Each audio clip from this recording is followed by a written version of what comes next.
সামনে রেখে আল্লাহ রাব্বুল আলামিনের একটি পরীক্ষা রয়েছে। ফেরেশতাদের সাথে আল্লাহ রাব্বুল আলামিন এই সময় অহংকার করেন যে দেখো জিন তৈরি করার পর মানুষ তৈরি করার ব্যাপারে অনেক বিরোধ ছিল। ফেরেশতারা বলেছিল যে মানুষ তৈরি করার দরকার নেই।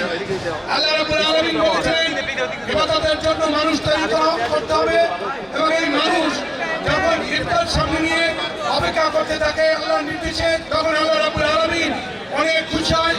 খুশি বান্দার উপর যে সব নাজিল করে, যার জন্য তিনি ঘোষণা করেছেন যে রোজাদারের যে পুরস্কার তিনি নিজের হাতে কাল কিয়ামত বিচারের দিন উনি দিবেন। প্রিয় বন্ধুরা, এই পবিত্র সময়ে পুরো বাংলাদেশ আজকে বিপদের মুখে। আপনারা গত 17 বছর এইভাবে কি রাস্তায় এই মাঠে গ্রেফতার করতে পারছেন? বলেন পারছেন? হাসানাই বলেন কেউ পারছেন? আজকে পারতেছেন কেন? এই সেলিম, শহীদ সেলিমের বাবা উপস্থিত আছেন নওয়াজী। এই পবিত্র মাটির সন্তান সেলিমের রক্তের বিনিময়ে যে আমরা গণতন্ত্র পেয়েছি, যে অধিকার পেয়েছি, সেই অধিকারের জন্য আমরা আজকে এখানে বসার সুযোগ পেয়েছি।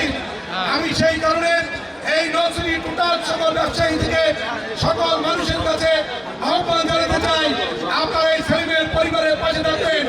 ওর গত মাসে এই মাসের 8 তারিখে এই দুনিয়ায় আল্লাহ রাব্বুল আলামিন সেলিমের একটি সন্তান দিয়েছেন। সেলিম জানতো না তার স্ত্রী গর্ভের সন্তান আগমন করেছে, জানতো না।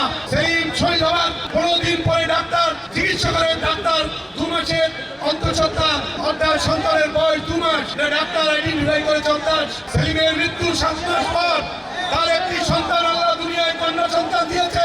এই সন্তান জানে না তার বাবার চেহারা কি, তার বাবার চেহারা দেখতে পারে নাই। এর চেয়ে অপরাধের চেয়ে পাপ দুনিয়ায় আর থাকতে পারে না। এই পাপের অংশীদার কে বলেন তো? খুনি হাসিনা। এই খুনি হাসিনাকে আবার যারা যে শক্তি থাকুক, আল্লাহ ছাড়া কেউ এই বাংলার মাটিতে আর কোন নির্বাচনে আওয়ামী লীগকে আর আনতে পারবে না।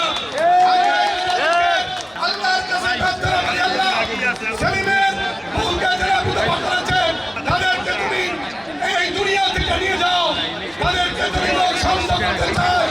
যারা আমার 20,000 ছাত্রকে আহত করেছে, যারা 2,000 ছাত্রকে গুলি করে হত্যা করেছে, তাদেরকে 20,000 টাকা জায়গায় যারা অস্ত্রের মুখে পাহারা দিয়েছে, আমরা বলি তোমাদের উপর গজব হবে, গজব হবে।